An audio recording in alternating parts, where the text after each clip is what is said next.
Greetings, fellow Earthlings and explorers of all ages. Welcome to Ask an Astrobiologist, the show that celebrates the science and the scientists involved in our quest to understand the nature of life in the cosmos. I'm your host, Dr. Graham, the cosmobiologist Lau, and we're brought to you by the NASA Astrobiology program and SegaNet.org. Now, as usual, before we start our show, we'd love to give a huge shout out to those of you out there tuning in live right now on YouTube, watching the recorded version later on perhaps, and also especially sharing about our show across the interwebs through different social media platforms, your own websites, your blogs, talking about our guests, interacting with them, interacting with their books and their research and the things they do. We really appreciate having this opportunity to start the conversation with all of you. This month, we want to give a huge shout out to an ambassador for our program, the European Astrobiology Institute, at EAI Astrobiology on the X platform, but also you can find out about them online. They're doing a lot of great things these days, bringing more astrobiology meetings and more community to Europe and other regions. And so thank you so much to the European Astrobiology Institute for sharing about this month's episode. Now, today's episode is going to be kind of an intriguing romp through the history, present, and future of the astrobiology program and planetary defense programs at NASA through the eyes of someone with the right expertise to share that journey with us. Dr. Linda Billings is joining us today. She has been a consultant to NASA's astrobiology program and the Planetary Defense Coordination Office at NASA headquarters. Her research interests include science and risk communication, social studies of science, and the history and rhetoric of science and space exploration. She's worked for more than 30 years as a researcher, policy analyst, journalist, and consultant to the government. Dr. Billings has also contributed to many publications in the realms of space science and policy, and she's contributed to the books Reclaiming Space, Progressive and Multicultural Visions of Space Exploration, and 50 Years of Solar System Exploration, Historical Perspectives. So thank you so much for joining us today, Dr. Linda Billings, and welcome to Ask an Astrobiologist. Glad to be here. Thank you. Well, I'm so glad to have you on the show. And I always start our show by saying that we're celebrating the science and the scientists of astrobiology, but there's also so many of us working in other realms like science communication and journalism, policy, all these different places that come together in astrobiology, in planetary defense. And so I always love with our audience, the first thing I do with our guests is to have them share their origin story, what really got them to the place they are now. And I'd love to hear, given your background especially, what your origin story was that brought you into your career over 30 years ago now. I feel like my career path has always been walking backwards because I couldn't find a job after I finished undergrad school in upstate New York. And so I had a friend in Washington, D.C. said, there's plenty of work here. I came there and I got a job at a trade publishing company. And after a year, I went into journalism. That was not a career plan of mine. I had wanted to be a social worker, couldn't find a job in social work. It was just a bad time, recession, basically. So that's how I got into journalism. And I really liked it because I've always liked learning. And I covered over 4 years. I covered environment, I covered energy, I covered construction labor, I covered government employee relations. And then I was recruited to a smaller publishing company where I was covering synthetic fuels development.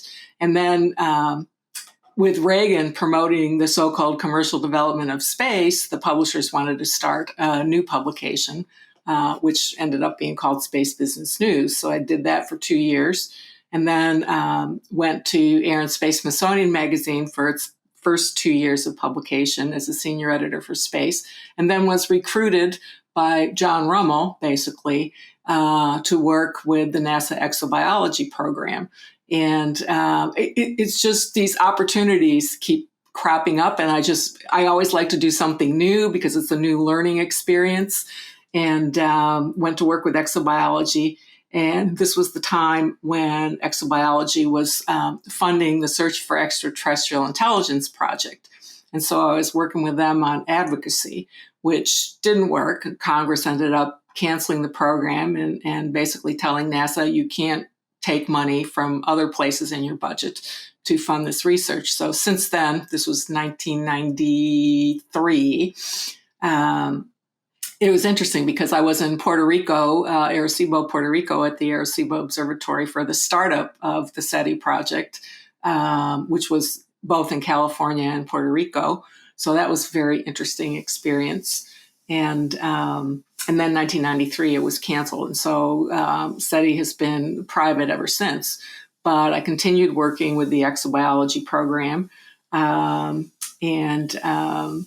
Over time, John Rummel became the senior scientist for astrobiology. And so when exobiology became folded into what Dan Golden made into a broader astrobiology program, John said to me, "I'm not going into this by myself, so I'm taking you with me." And I've loved working with this community. For the first several years when I was consulting with NASA programs, I was consulting with human spaceflight programs.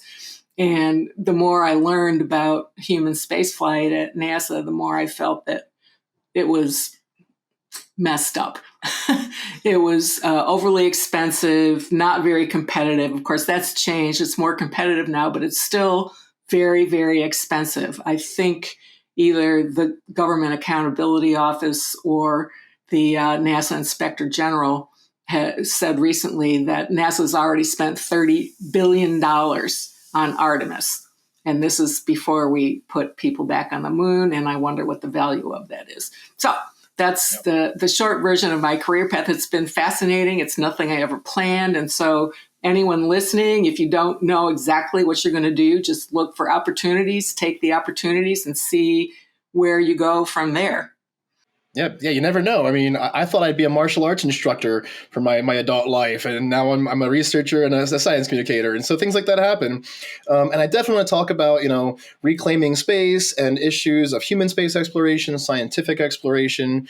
But first, I mean, how incredible to be part of the NASA astrobiology program, to watch them change through time from what was called exobiology, and even though, yes, we still have exobiology grants, it is the NASA Astrobiology program now, which changed a lot in the 90s over to using the term astrobiology more commonly. You've seen a lot over the time of the program, too, including the different initiatives of the program like AbSciCon, AbGradCon. You were involved in FameLab as well. I'd love to hear your perspective of how the program itself has evolved through time. Well, of course, it's gotten bigger. The community continues to grow, and I probably have been going to AbSciCon since the first one. I haven't been in person for the last couple, but I will be in Providence this year. Yay. And it's amazing to me how the community has grown more diverse. We're at least half and half male, female, and more diverse in other respects. And also younger. Of course, that's because I'm older. So a lot of the people I've gotten to know over the past 25, 30 years are retired now, and I don't see them at AbSciCons anymore. But it's just wonderful to see the growth and the richness. I mean, the last couple of AbSciCons I've attended, most of the talks are... the science has gotten so complex. We've done all the easy stuff. Same thing with robotic missions. We did flybys and orbiters and then landers. And now we're trying to make the landers more complex with sample return, which I'm really worried about because I'm not sure NASA's going to get the money for it, but that's another story. And the same thing has been happening in the planetary defense community. I've been working with them for 11 or 12 years, and we have a lot more women who are principal investigators than we had 12 years ago, and the community is getting younger. So in both communities, we have sort of this core small group of very senior researchers who carry a lot of history with them.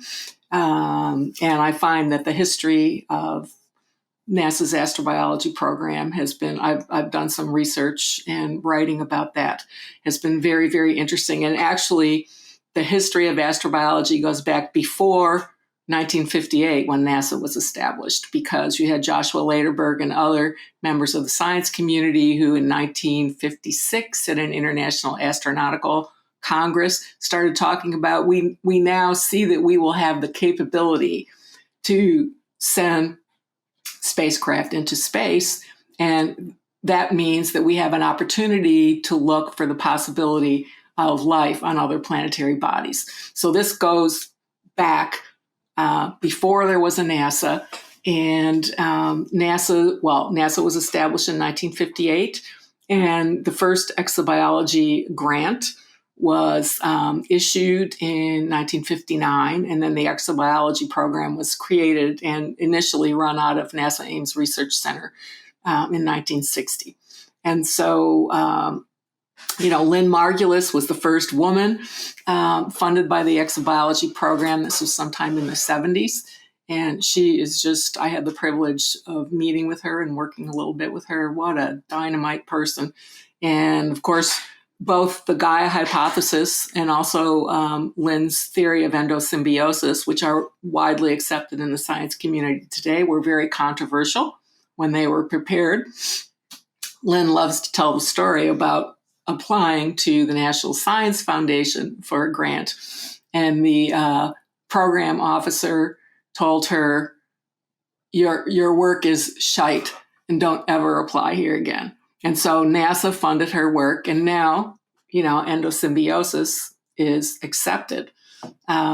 So this is what I love about the history, to just see how the field evolves. And another wonderful, and this came to me years ago, working with astrobiology, I came to understand that life and environment co-evolve. I didn't really understand that until I started working in the astrobiology community, and how, the planet shapes life, life shapes the planet. And this has a lot to do with how we're looking for evidence of habitability and possibly life on other planetary bodies. So it's been a wonderful, wonderful learning experience. And I met so many brilliant people doing amazing work. It's just great. Yeah, I love that so much. And like David Grinspoon and others have pointed out over time, that life doesn't happen on a planet, it happens to a planet. Life and our planet have co-evolved through time, and you really couldn't recognize Earth without life these days. Life and Earth are together. And so I love that connection to Lynn Margulis as well, and this concept of the Gaia hypothesis, this concept of like a super organism planet, and what we might look for in the future for looking for alien worlds. But I do, from my own perspective, having come from the early career researcher realm, supported by the NASA astrobiology program for my graduate research, but also I was one of the lead organizers for AbGradCon in 2016 at CU Boulder. It was incredible to see how AbGradCons over the years have helped to shape so many graduate students and really build the community. And then also I was very fortunate to compete in FameLab in 2012 and 2014. It was a remarkable experience. We don't have FameLab anymore, so some of our audience watching right now won't really know what I'm talking about. But it was an experience for a lot of us early career researchers in astrobiology to take part in these short talks, these short 3-minute talks on stage to talk about our research, about specific topics in the sciences. And you were crucial in bringing that to us, to FameLab USA and through NASA Astrobiology. So I wonder if you can share the story of how that came about for you and your involvement, since you were also a judge in early FameLab. And also you met Nichelle Nichols. I'd love to hear more about that too. Oh, yes. Lovely, lovely person. I brought... as commentary editor of the journal Science Communication, I read a commentary about FameLab International written by a Greek scholar. And I thought, God, this sounds so interesting. And I took it to Mary Wojtek and I said, do you think we could do something like this for astrobiology? And to her credit, she had to deal with a lot of legal, I'm not going to say the bad word, just a lot of legal issues and funding issues. And we ended up working with FameLab International, which is based in the UK, and adopted their model, which had been demonstrated very successfully over the past several years. And so we set up, and Daniela Scalise and Sean Domingo-Goldman did most of the work to get the program up. So I was a little more involved in the beginning. And like you say, I was a judge for 2 or 3 years. And I remember our first competition was in Houston. And I know Daniela and Sean and Mary and I were all there. And we just had no idea what would happen. We knew who had applied to compete, but we had no idea what would happen. And we were very pleasantly stunned by the quality of the presentations. And many of the people in that competition and also in subsequent competitions have gone on to be very successful scientists / science communicators. And so with that training to, you do your initial presentation, and it's a 3 minutes, Graham, was it 3 minutes that you had with no props? And judges look at the initial presentations, and then the participants have some training by experts in communication. And then they come back the next day and they make a revised presentation, which is always better. So it was a really, really interesting experience. Things when Astrobiology decided to collaborate with National Geographic, things got a little more bureaucratic. But I think overall, I can't remember how many years we did it, 5 or 6 years. I think it was very successful. So maybe several dozen young scientists in the astrobiology community were able to participate, but they've gone and taken what they've learned out into the community, which was the whole point. That was the whole point. So that was a wonderful experience. Yeah, it's great for us too. Amongst those of us who took part in it, we have people like myself doing science communication professionally, but we also have people who've gone on to become research scientists, research professors, who've gone in all kinds of other realms in private industry, working for nonprofits like I do. And so it was really impactful for a lot of our careers. Something else that was very impactful for a lot of us too has been the Astrobiology Primer. So for those watching, it started off as the primer version 1, which was a paper basically explaining the language of astrobiology for everyone in the community to have like a common language. They understood these different diverse fields that come together in astrobiology. It then went through version 2, which had many chapters, and now version 3 is coming out soon, written solely by early career professionals in astrobiology from a diverse number of backgrounds. And version 3 will be a tome of information in astrobiology. How do you see this primer kind of having evolved through time as well, since you were involved as an author and editor early on for the first version? It's evolved just like the community has gotten bigger and bigger and bigger. I think that the first primer was 53 pages long or something. I mean, I could read it, and I contributed a couple short passages to the first primer. And then the second primer was 70 to 100 pages. And now what are we looking at? 1,000 pages. So it says something about not just the growth of the community, but the growth of the field, that the subject matter that astrobiology deals with has just broadened and broadened and broadened over the past 20, 25 years, tremendously. Absolutely. And so I love thinking about where the field has been, where it's come from, where it is right now. Also, the future of astrobiology, both through NASA as well as for our community around the world of people interested in different topics relevant to our quest to understand the nature of life.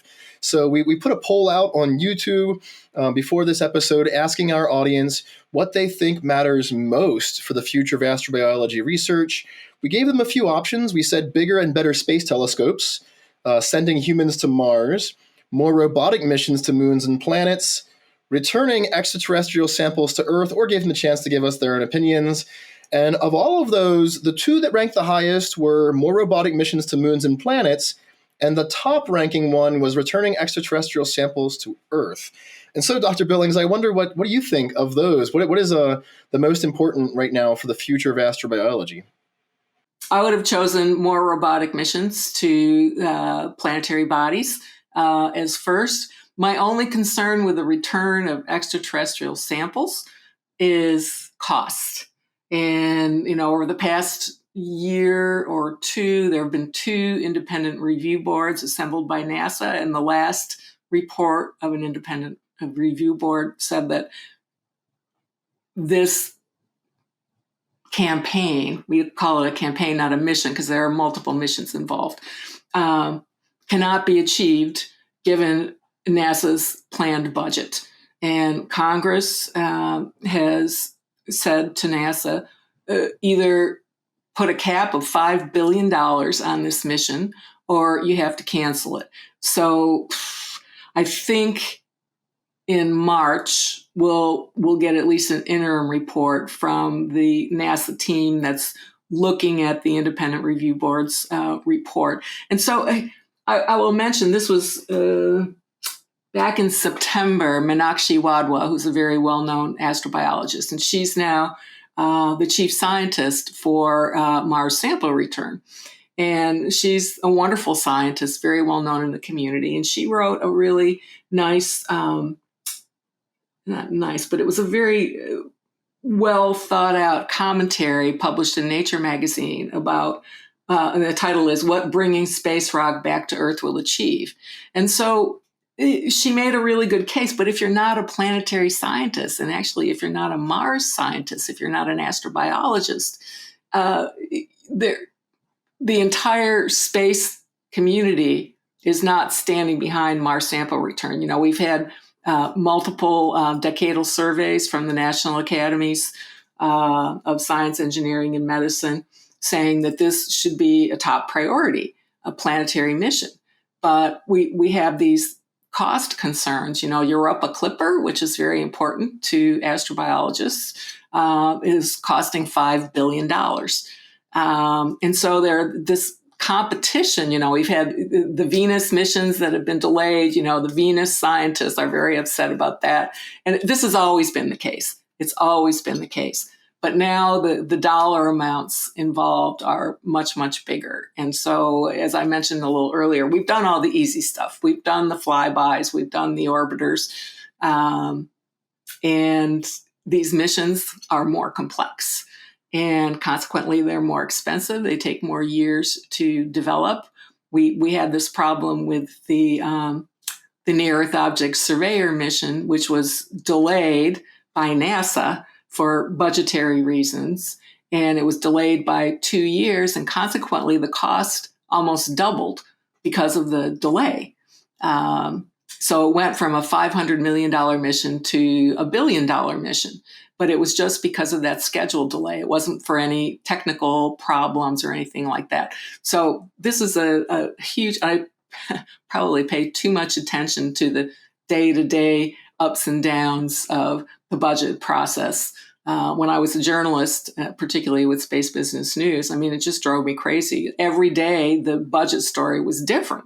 And it wasn't over till it was over, until appropriations bills were passed and signed by the president. And that doesn't happen as often as it should these days. You know, we're dealing in a world of continuing resolutions. So it's not that I don't think Mars sample return is important. And like I say, Meenakshi Wadhwa just made a really good case for why it's important to Mars science and to astrobiology. But the rest of the community that has other interests in icy worlds or Venus, there's this tension. There's this competition. There's this tension with competing interests. And like I say, this is nothing new. It's just that now the dollar amounts are much bigger. Yeah, absolutely. There's always been that kind of competition almost amongst these different things that we want. I mean, a lot of us would just love the money to do all the things, to go to Europa and Venus and Mars and build big telescopes and all the things that we can do. But we are limited by our funding. To our previous poll, one of our viewers who runs the Astrobiology Buzz account on X and is now a visiting scholar at Blue Marble Space Institute of Science with me, Rajat Bhushan Gupta, he responded other, and he said that he thinks the most important thing for the future is making mass awareness about the benefits of space research for humanity so that people can call out to their leaders to increase funding in the first place. And so kind of making the more human connection to what the future of astrobiology could be, arguing for more funding, and in some ways connecting to that, kind of arguing for more diversity, more changes in the field, bringing in more voices to argue for these things as well. And I feel like that might be a good segue then to your recent book, Reclaiming Space, Progressive and Multicultural Visions of Space Exploration, and kind of some of the more human side of this whole coin, the social issues of space exploration, of sending humans to space, of sending robots to space, and this whole collaborative of humans doing this together. I wonder if you could speak a bit about the book and your vision for reclaiming space. What is the future for humans when it comes to space? That was a really wonderful, very time-consuming project. So I was a co-editor with Jamie Johnson Schwartz and Erica Nesfold. Jamie is a philosopher and Erica is an astrophysicist. And we took probably a few months deciding who we wanted to invite to contribute. And in the end, we felt like, we could have been more diverse, but that not everyone we invited to contribute was able to do so. And so that was a bit of a limitation on diversity. I'm probably the only contributor to that book who feels that we should not be pursuing the human exploration of space. Pretty much everyone else is an advocate, but not the way we're going about it. So we use that term decolonization a lot. And when we're talking about decolonization, we're talking about decolonizing the way we think about space. Like it's a wide open space that we can do whatever we want in and take whatever we want from. And so the contributors to this book are really pushing against, and I particularly loved Ingrid Lafleur's chapter, her introduction. She's an Afrofuturist. And she said, we humans are going into space carrying wounds that need to be healed before we go. And zealots like Bob Zubrin at the Mars Society who say, we're going to start a new society on Mars and everything will be different. No, humans human nature has not changed for thousands of years. And there will be competition, there will be violence, there will be greed. And I cannot buy that vision that human societies beyond Earth will be different than human societies on Earth. And if any of you are familiar with the history of utopian societies, they pretty much all failed because of competition, because of greed, because of human foibles, really.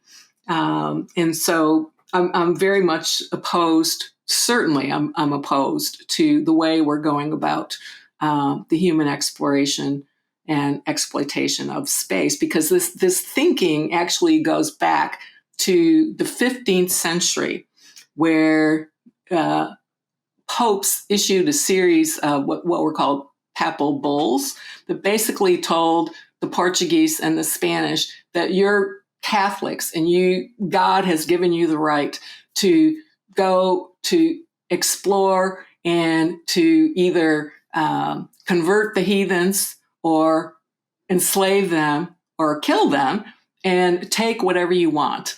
And then and then in the few centuries later, the Puritans left England to come to North America.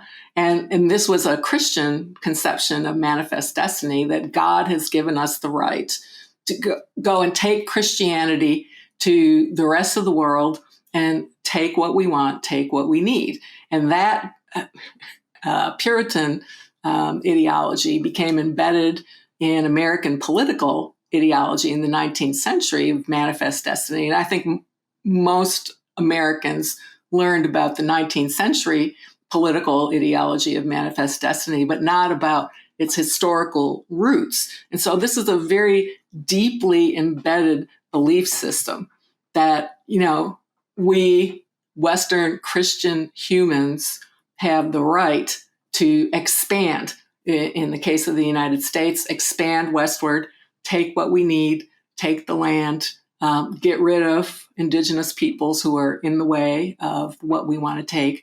And I just find that way of thinking very dangerous. And my chapter in the book is critiquing the neoliberal ideology of exploration, which doesn't get, I'm working on another paper for another conference that gets into the religious roots of this ideology. But the neoliberal ideology is all about free enterprise, free market, private property rights. And so we're taking belief systems that have done a lot of damage on Earth, and we're planning to take them into space. And I have a big problem with that. Yeah, it's a good transition too then into the realm of space law and space policy. And are we even prepared right now from a legal standpoint, from a national or a multinational standpoint to deal with any of these issues? I was just the other day in the sauna at my gym talking to a couple from Finland, and we were discussing differences from around the planet of, human thought and how people have gotten to this point, like for Americans, of this idea of like this rugged, individualism that we have. And a lot of it does come from the concepts of manifest destiny and westward expansion and American exceptionalism. But we also see these other, these nationalistic, xenophobic kind of tendencies from around the world through time. We've seen them happen. We've also seen these tendencies to push out and to conquer and take over. And, when it comes to law, you even mentioned like there was a law driving that forward. There were, ideas driving it forward. But are we prepared to protect anything in the future, both on Earth and beyond, with current space law? You've done a lot in the realm of space policy. How do you envision right now space policy giving us leverage or lacking for the future?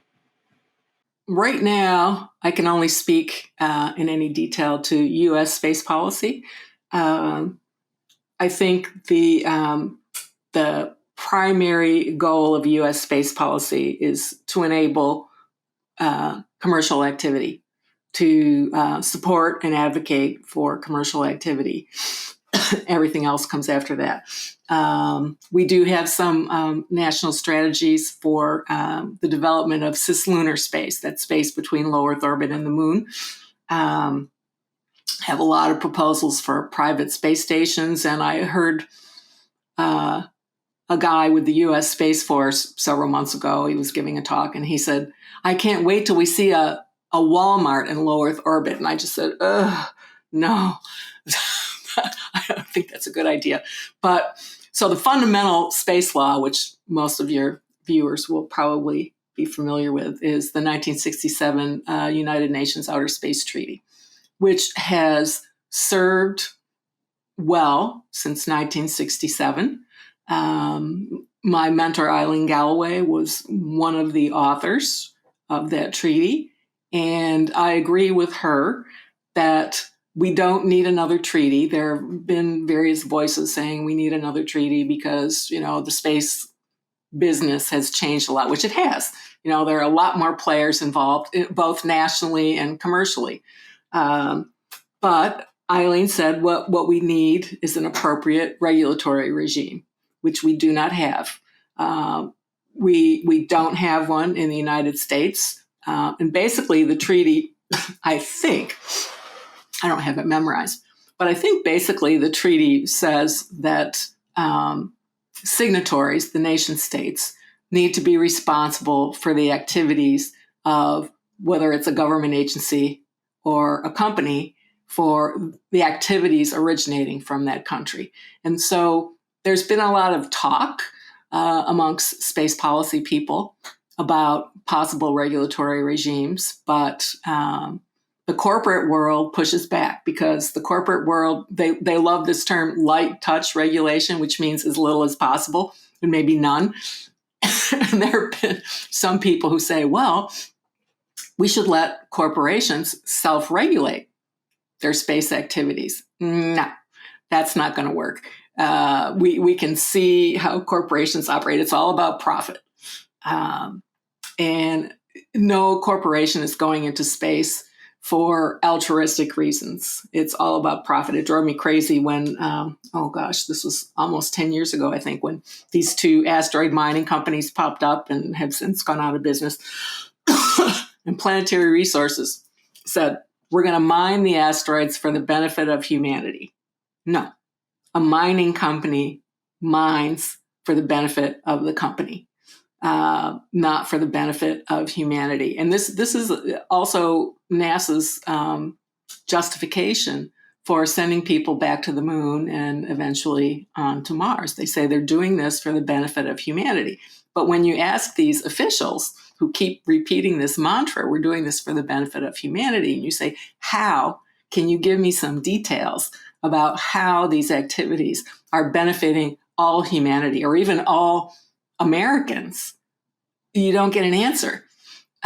So obviously, space exploration has benefited all of humanity in some really important ways with Earth observing satellites, with weather satellites. A lot of these activities in low Earth orbit have benefited everyone, including poor nations in Africa.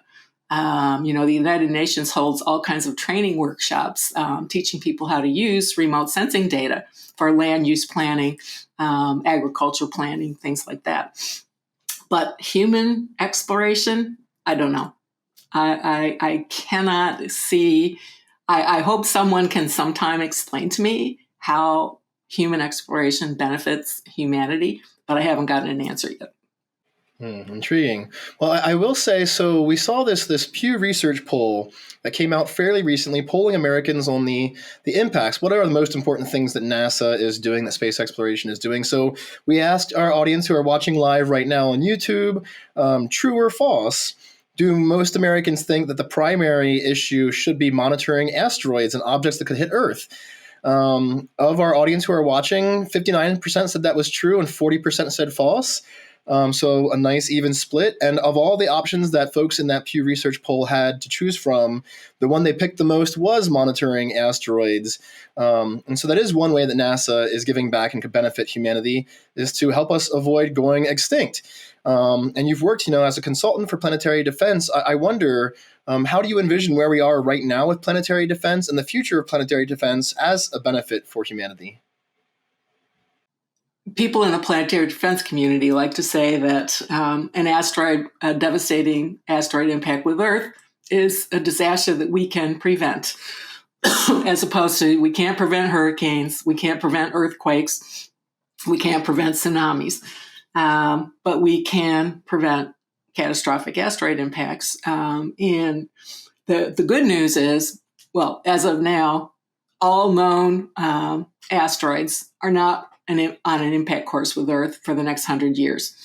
But what we're working on, particularly with the Near Earth Object Surveyor mission, which will be a dedicated space-based asteroid observatory, which can operate 24/7. Right now, all of our observing capabilities are ground-based.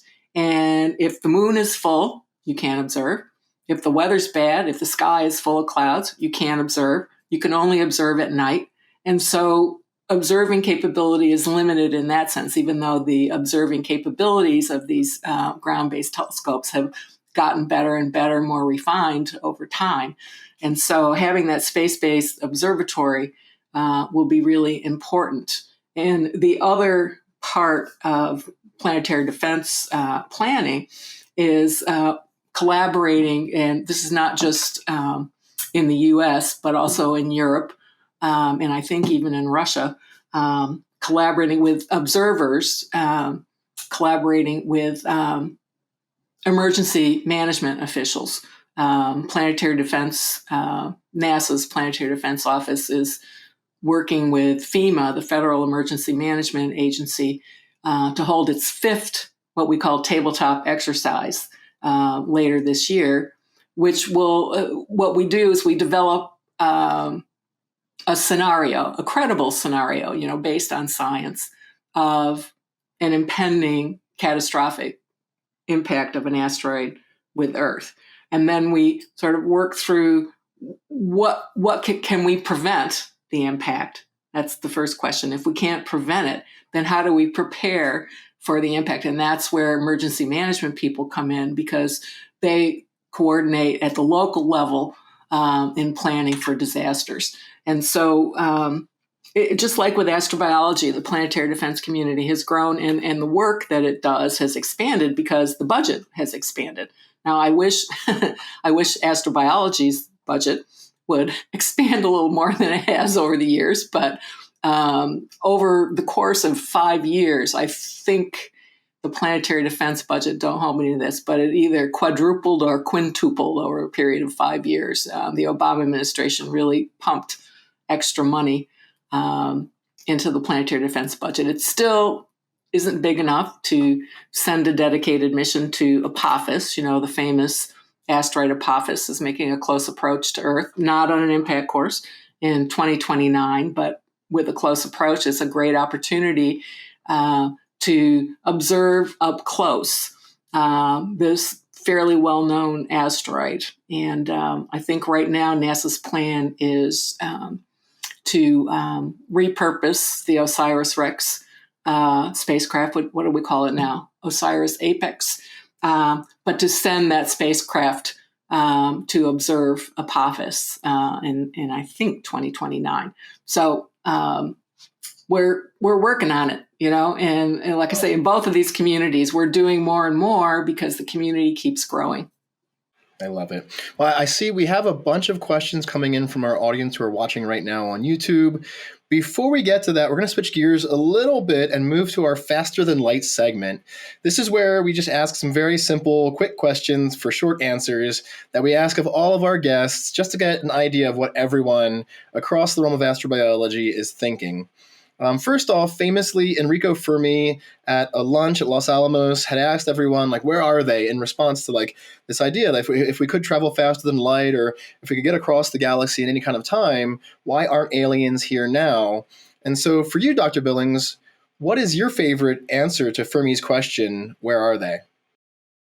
Well, my favorite answer, which is pretty much tongue-in-cheek, is they don't want anything to do with us because we've made such a mess of ourselves here. The more serious answer is that it's not so much where are they, but we understand very little about human intelligence and even less about non-human terrestrial intelligence. And to think that we will be able to recognize signs of extraterrestrial intelligence and actually communicate, I find very hard to swallow. Yeah, absolutely. We don't know yet how we're going to communicate, if we can communicate. Those are huge questions in astrobiology. Let's talk about another question then. I understand that you do like to read a lot of fiction. I love reading a lot of fiction myself, especially science fiction and fantasy. I also play video games, watch movies.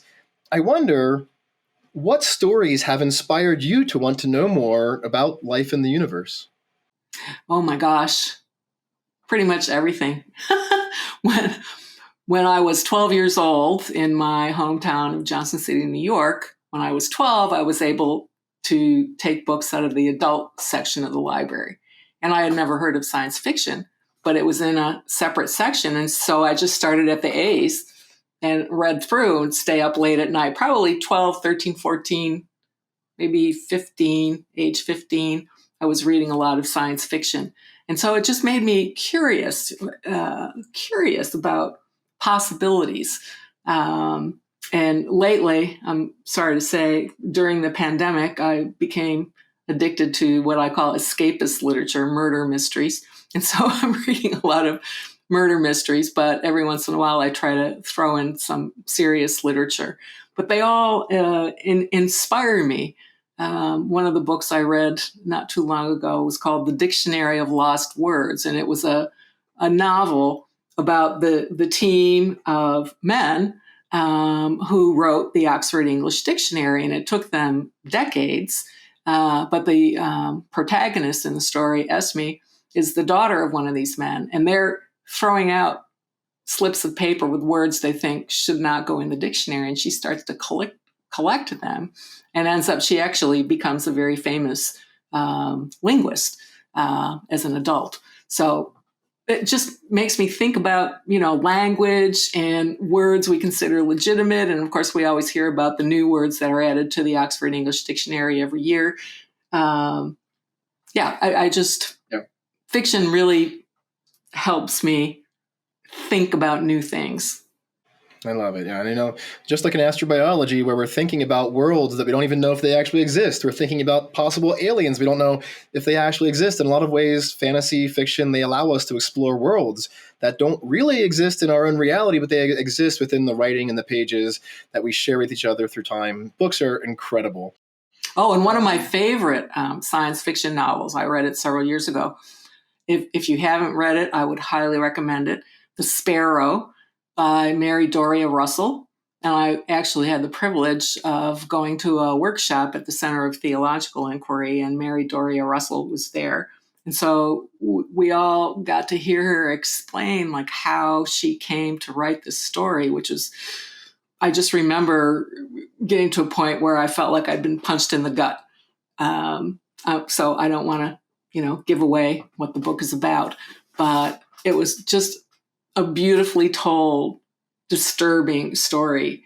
And then there was another book, another science fiction book. Now I can't remember the name of it, but it was about a man who was sent to another planetary body he was a minister. And there was an intelligent species on the planet, and somehow or other they had learned about the Bible, and they wanted to learn more about the Bible. And so he was sent there to teach them more about the Bible, and they built a church. I just can't remember the name of the book, but it was a really, again, just thought-provoking story. Intriguing. So within your career, you mentioned that you started off kind of in journalism and then started learning about space topics later, but all these other topics in the sciences. You've had a long career of consulting through these different programs through NASA. But if you could go back to the beginning of your career and give yourself some advice, what would you say? Maybe be a little more adventurous. And, a little more outgoing. I mean, I've been very, very lucky. Of course, now I live in Sarasota, Florida, so I don't need, and I'm 72 years old, so I don't need to do a lot of networking. But my nature is that I'm shy. And so I probably could have been a little more aggressive, shall we say, in my outreach to the community. But again, I've been very lucky. I've just met wonderful people who've been very helpful and encouraging to me.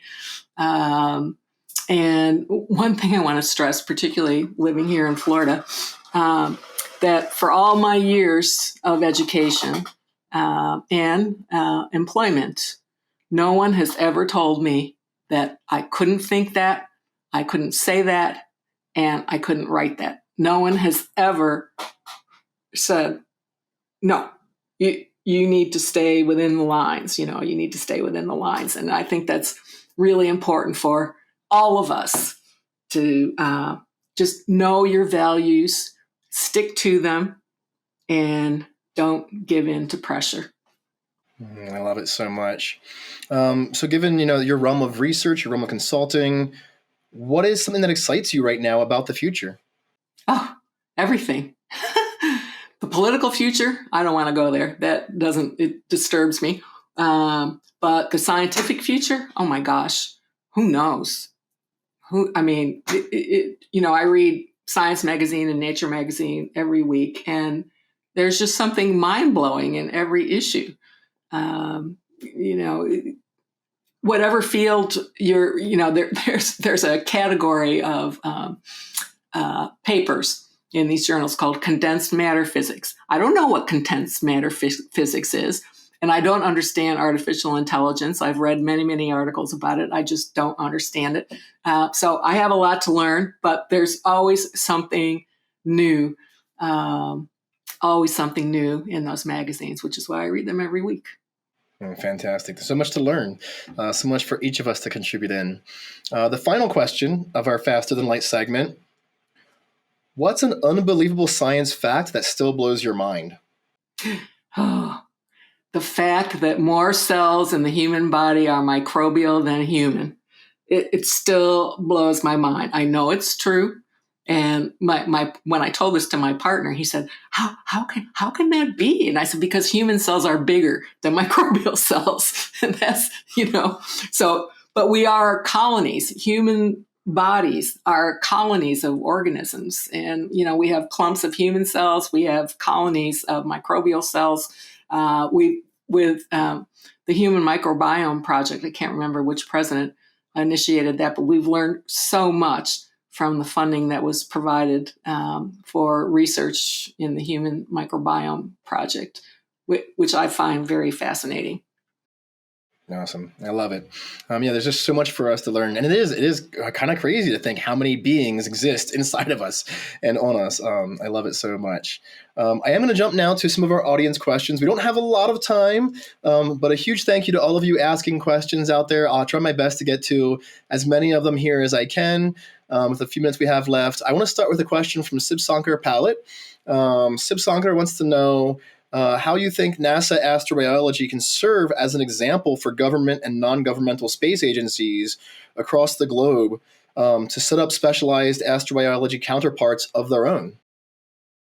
Very good question. And I think the NASA astrobiology program already has done that for some countries. Spain has a very well-organized astrobiology research center.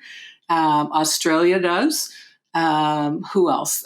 France has a pretty vigorous astrobiology community. And as you mentioned earlier, the European Astrobiology Institute is pulling together researchers and disseminating information on funding opportunities, sometimes from national governments, sometimes from the European Union. And so I think, like I say, I think NASA already has served as an example. We can sort of propagate the model, which is already propagated beyond the United States, to create astrobiology programs in other countries. Yeah, good question. Yeah, I love it. Yeah, I think especially, I know Sib Sankar himself is in India. I speak to students on a weekly basis from across India who want to be involved in astrobiology. And I think in the near future, I could very much see ISRO eventually having an astrobiology program of their own to really give more opportunity in India for the young students right now who want to be involved. So I'm very hopeful for that as well. We have a question from Rendering Reality 3D Animations here on YouTube. About how our technology has now allowed us to understand that there are potentially hazardous objects out there. Those things have caused some fear. They want to know if we could flip this around and maybe use these near-Earth objects that could be hazardous, perhaps as taxis or spacecraft of their own to explore the solar system. I guess, what do you think about that as the technological development is turning these things into spacecraft? I'm not an engineer, but I don't think it's feasible. Because these objects are traveling, everything in the solar system is affected by the gravity of everything in the solar system. And so these asteroids are on a trajectory on their orbits around the sun. Sometimes they come close to the planet, sometimes they don't. Just a few days ago, a small object, it was the 8th asteroid detected before impact. And when I say impact, not with the surface, but with the atmosphere. And it exploded in the sky over Berlin. So it was very well observed because it was detected. There's this, I can't remember his name, but he's a Hungarian astronomer. And I think the man never sleeps because he keeps finding these things just before they enter Earth's atmosphere.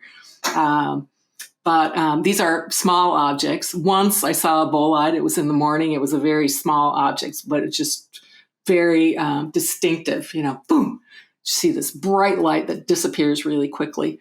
I don't think that we could use asteroids as taxis. I don't, like I say, I'm not an engineer, but I have never heard that proposed at a planetary defense conference. Let me put it that way. Yeah. And who knows, maybe a private company will want to do that in the future, which brings us back around to private companies, private space exploration. Our next question comes from Felipe Benitez. Felipe wants to know, due to NASA's limitations in budget, especially for things like, looking for alien life out there, search for extraterrestrial life, Felipe wants to know what you think the role might be of private companies in the near future when it comes to looking for life out there. Do you foresee a future where private companies take over searching for alien life? And I guess for myself then, to add to that, Do you think there's good or bad about that for the future of humanity? I think the billionaires should be funding a lot more space missions. We've created, I don't have the exact numbers in my head, but in 1984, when I was writing Space Business News, there were 14 billionaires in the United States. Today, there are more than 700 billionaires in the United States. Billionaires. And I wish, each billionaire has his or her special interests. But we have a few who have entered the space industry and expressed an interest. And I just wish they would spend more of their own money on space missions. The bad, it's not necessarily the bad, but companies might not be as attentive to requirements of space law, or, for instance, the Federal Aviation Administration, which licenses launches from the United States. They might not be as attentive. And there was a bit of a flap when, I hate to even mention his name, Elon Musk launched his Tesla Roadster. The FAA licensed that launch, but there was no plan for end of flight. And there was no plan for planetary protection. In other words, was there microbial contamination on that payload, so to speak? And what about if it crashes into a potentially habitable planetary body? So that's the kind of concern I have about private missions, just deciding we're going to do it ourselves. And you remember the Israeli guy who crashed tardigrades on the moon, and he didn't tell anybody. He put the tardigrades on which was not a huge problem because we consider the moon not habitable.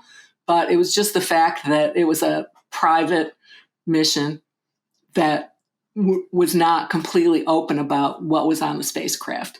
And so we can anticipate, I think, more of that happening, even though I think the billionaires should be spending more money on space missions, especially certain ones who've expressed an interest. But yeah, that's the downside. And like we were talking about earlier, we don't have an appropriate regulatory regime in place. And of course, regulatory regimes we have to manage terrestrial activities are violated all the time. For instance, in the mining industry. So I don't know. I'm not completely hopeful that more and more private sector activity in space will be a good thing, except for those companies. Yeah. And so I have one more question I want to bring up from the audience. And again, thank you to all of you who are asking your questions right now in the live chat. Please keep reaching out to all of us online in astrobiology. We'll try our best to answer your questions about our specific fields of expertise. But this brings me back around to another question from Sibsankar Pallet again. Sibsankar asks if we should make any modifications to the Outer Space Treaty to meet current situations in space exploration and the very issue of perhaps sending tardigrades or sending organisms on our spacecraft. So we don't really have any policy that controls private companies in how much they have to clean anything they send to space or avoid contaminations of space. And that also brings the question to my mind, and one that's very important for a lot of us in astrobiology, is who gets to speak for Earth? If it ends up being a private company that is the first that gets to have contact with an extraterrestrial intelligence, who gets to speak for Earth? Will it be one of those billionaires running a private company who gets to speak on behalf of 8 billion human beings? Or should we amend the Outer Space Treaty in some way that can help us to maybe perhaps rein in how private industry is allowed to do these things in the realm of astrobiology? It's a really good question. I don't, and I'm greatly influenced by all of my years being mentored by Eileen Galloway, that the way I said it at her celebration of life after she died is, and she would not use these words, she was much more genteel, but my interpretation is don't mess with the treaty. It's served us well for all these years. And what we need is appropriate regulatory regimes. And as I mentioned earlier, that that's up to the individual nation states to regulate space activities originating from their countries. I don't think we need another treaty. I don't think we need to amend the treaty, although I've been listening to space lawyers for years and years and years, and there is a huge range of interpretations of various segments of the treaty. And I heard a space lawyer say, I guess it was last month at a meeting, and I need to follow up with him to see if I heard him right. He said, there is no obligation under international law to share the benefits of your space activities. Now, I just haven't followed up with him yet, but I was very concerned to hear him say that. And again, the corporate world looks at the Outer Space Treaty and they see all the places, where they can say, oh, this language is fuzzy, and they have different interpretations of what various clauses mean. Yeah, well, fantastic. Well, Dr. Linda Billings, thank you so much for joining us, for asking my questions, for answering our audience's questions. It's been so lovely having you on Ask an Astrobiologist. Thank you. And for those watching right now, if you want to learn more about Dr. Billings' positions on a large slew of topics from astrobiology, planetary defense, and more, you can go check out her personal blog at drlinda.wordpress.com. She has a lot of incredible writing right there, a lot of things on current news in space exploration and other realms. Of course, you can check out the book Reclaiming Space, Progressive and Multicultural Visions of Space Exploration. You can find that online for purchase and read more there. For those tuning in, if you'd like to follow more about our show, Ask an Astrobiologist, or just about everything going on in the NASA Astrobiology program, please sign up for the mailing list from NASA Astrobiology. It's the best way for us to get information out to you about our show, AbSciCon, AbGradCon, opportunities for students, graduate students, postdocs, and faculty, research scientists, and more. It's how we share everything from NASA Astrobiology. So again, Dr. Billings, thank you for joining us. To our audience, thank you so much for joining us. And for everyone out there, thank you. And until next time, as always, stay curious.